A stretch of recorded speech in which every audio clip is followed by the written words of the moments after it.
কিছু কিছু ফালতু গার্মেন্টস মালিকদের কারণে সাধারণ জনগণের অনেক ভোগান্তিতে পড়তে হয়। ঈদের 2 দিন আগে ঈদের ছুটি দেওয়া হয়, তখনই বেতন ছাড়া হয়। আর সব গার্মেন্টস ফ্যাক্টরি একসাথে ছুটি হয়, সব গার্মেন্টস কর্মীরা এটিএম বুথে একত্রিত হয়। কিছু সংখ্যক মানুষ টাকা ওঠানোর পরে এটিএম বুথ খালি হয়ে যায়।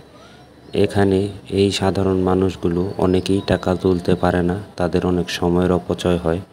কেউ বা টাকার অভাবে গ্রামের বাড়িতে যেতে পারে না। এই সাধারণ মানুষগুলো কখন টাকা তুলবে, কখন গ্রামের বাড়িতে যাওয়ার জন্য গাড়িতে উঠবে?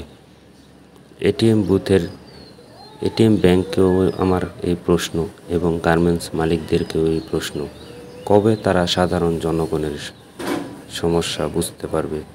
খালি কি নিজের স্বার্থটা দেখলেই চলবে, নাকি সাধারণ জনগণের স্বার্থটাও দেখতে হবে, যাদের দিয়ে আপনারা উপরে উঠেছেন?